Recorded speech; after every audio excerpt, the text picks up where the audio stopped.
হবে।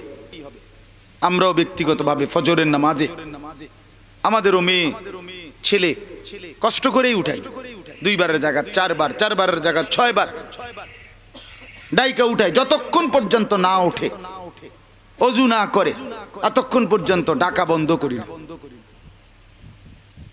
আমার মারে দেখছি আজীবন, আলহামদুলিল্লাহ। আমার আম্মা, আমাদের বাসায় আমরা 5 ভাই 3 বোন ছিলাম।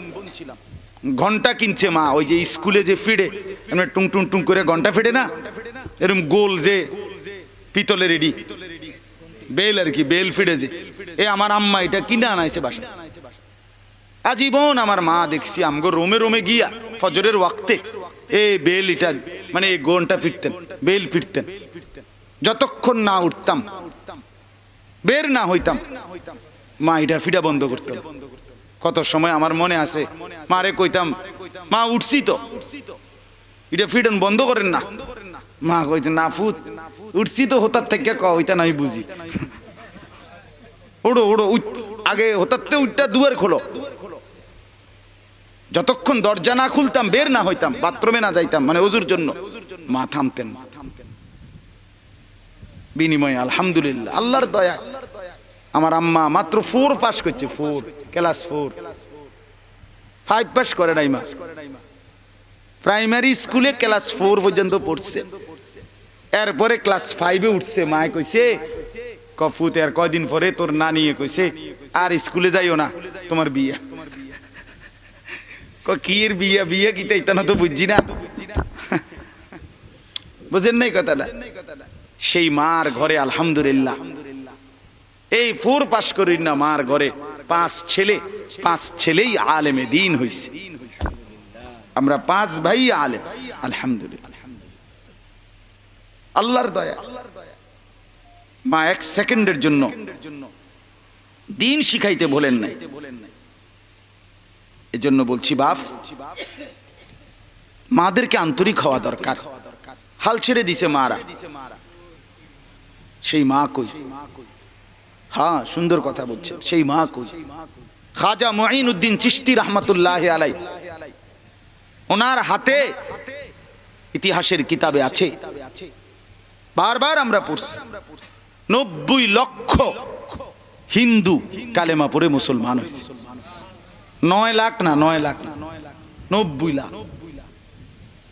খাজা মুঈনুদ্দিন রাহমাতুল্লাহ একবার 15 দিনে ওনার হাতে 7 লক্ষ কাফের মুসলমান হয়েছে।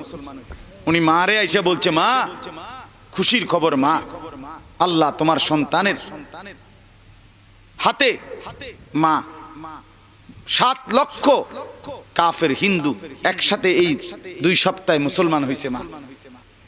খাজা মুঈনুদ্দিন চিশতি রাহমাতুল্লাহর আম্মা বলছে, আল্লাহর কসম বাবা, এটা তোর হাতের বরকত না, এটা আমি মায়ের পবিত্র দুধের বরকত।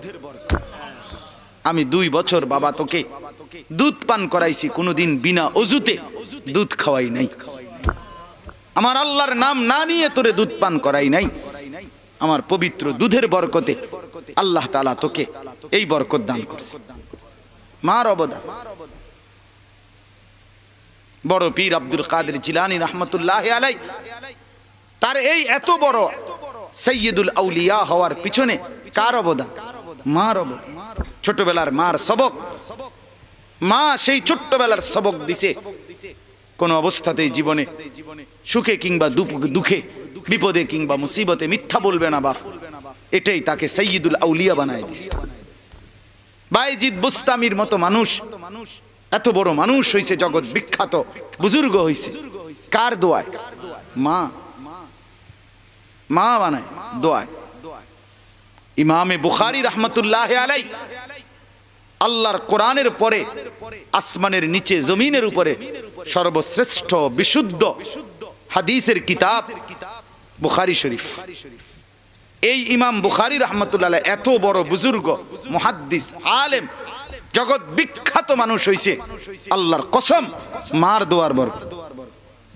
ওনার আব্বা জন্মের সময় ইন্তেকাল করছে, জন্মের আগে। জন্মের পরে ইমাম বুখারী বাবাকে দেখে নাই। ওনারে এই আলোকিত মানুষ বানাইছেন ওনার মা। 8 বছর বয়সে উনি অন্ধ হয়ে গেছিলেন।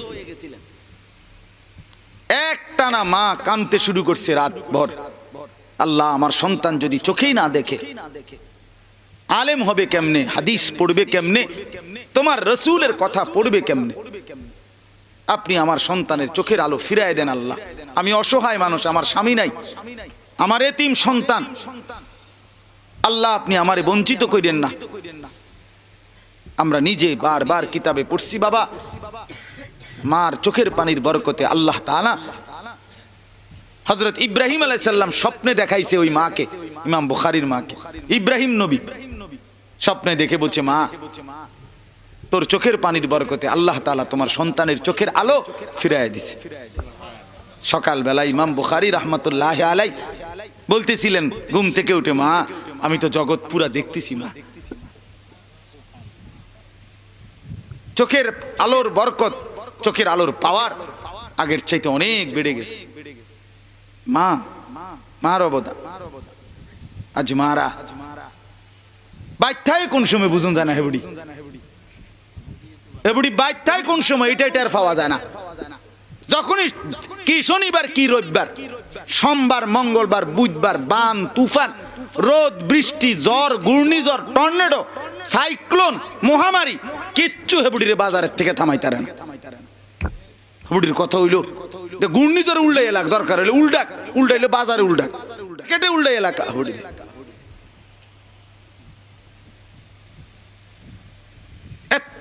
এত বেসামাল, এত বেখবর, এতটা বেপরোয়া আমাদের মা চাচিরা ছিলেন না। বেডিত কোন পৃথিবীতে আজকে 2-1 বছর আইছে না, কথা বলেন না কেন? আমগো মা চাচি দাদিরা গেছে না পৃথিবীতে, তো হেবুড়িরা এরম আসিল কি? এর আগে সংসার তলে চলছে না, এর আগে দুনিয়া চলছে না, তাইলে আজকে পুরা ছেড়ে দিছেন আপনারা, পুরাটা বাজারে ছেড়ে দিছে বুড়িরা। আস্তাগফিরুল্লাহ, আস্তাগফিরুল্লাহ। এটি বোরকাও না, বোরকা জাতো না, টাইট টাইট বোরকা, এটা টাইট, এটা রঙ্গিলা, লাল নীল হলুদ কমলা বেগুনি টিয়া কালার, এগুলো 100 ইবলিসের পোশাক, শয়তানের পোশাক এগুলো। আমি বললাম এগুলো বোরকা না, বোরকা হবে শতভাগ কালো, বোরকা হবে ঢিলে ঢালা, এক বিন্দু মহিলার শরীরের গঠন যদি বোঝা যায় তাহলে সেটা বোরকা না।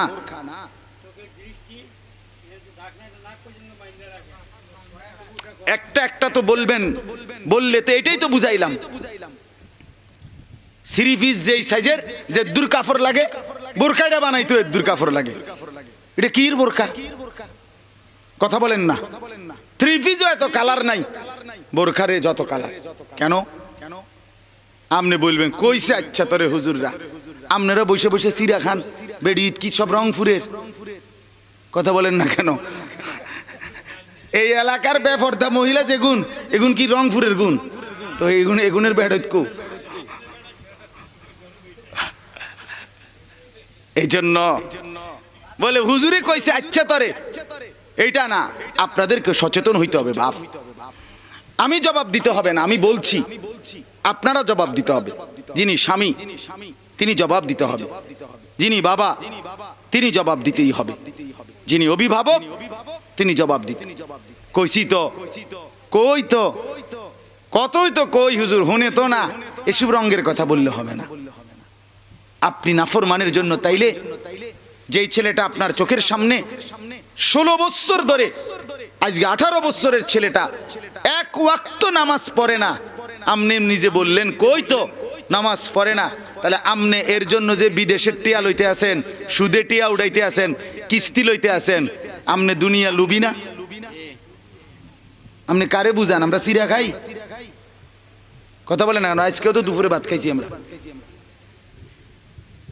আমরা কি চিরা চাবাই? আপনি বুঝেন না? আপনি কার জন্য সুদে টাকা নিলেন? আপনি এত বড় হারাম কেমনে করলেন? আপনি কেন একটাবার বললেন না বাপ, কেন আমি তোরে জমির টাকা দেব, কেন আমি তোরে বিদেশের টাকা দেব? তুই আমার মালিককে একটা সেজদা করো না, তুই তো আল্লাহর দুশমন, তুই তো রাসূলের দুশমন। কথা বলেন না, হিম্মত করেন, হিম্মত। হিম্মত চাই বাপ, সাহস না করলে হবে না। এত সহজে বদলাবে না, হাসি দিয়ে উড়াই দিবে, কিন্তু হিম্মত করতে হবে। আমি প্রতিদিন বলি, আমার আব্বা, আমি ছাত্র জীবনে একবার জীবনে আমার আব্বারে বলছিলাম, আব্বা আমি এই মাদ্রাসায় পড়তাম না, আমারে আরেকটা মাদ্রাসায় ভর্তি করাই দেন। এই কথা কইছি, শুধু মাদ্রাসায় পড়তাম না এটা না, মানে এই মাদ্রাসা পড়তাম না, বুঝছেন না? আমার ছাত্র জীবনের কথা বলতে আমার পুরা মনে আছে।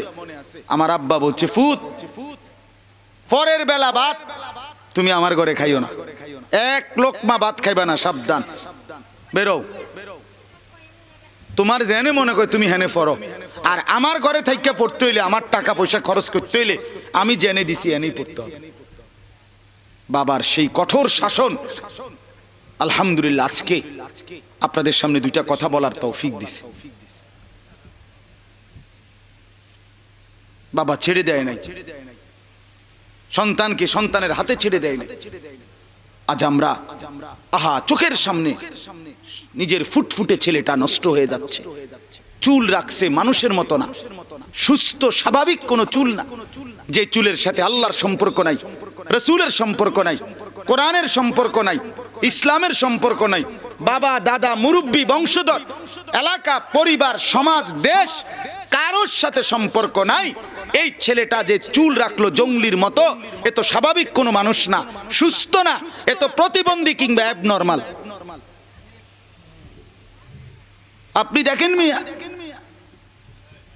আপনি বলে দেখেন না এসব ছেলেদেরকে, হাসবে, মানে হাসে তো এই জন্য বোঝা যায় যে এতে তো স্বাভাবিক না। স্বাভাবিক হলে তো হাসতো না, শরম পাইল হইলে। কথা বোঝেন নাই? এত প্রতিবন্ধিত। নাহলে আমি মুসলমান, আমার আল্লাহ কোথায়, আমার নবী কোথায়, আমার আখেরাত কোথায়? আমি কেন বেঈমানের মতো সাজবো? কেন বেঈমান আমার থেকে ঈমান নিবে? সাহাবায়ে কেরামকে দেখে, আল্লাহ ওয়ালাদেরকে দেখে মানুষ দিন পাইছে। আজকে আমরা আমাদের সন্তান পুরাপুরি বেঈমানের মতো সাজতেছে। হায় হায় মুসলমান, হায় হায় মুসলমান।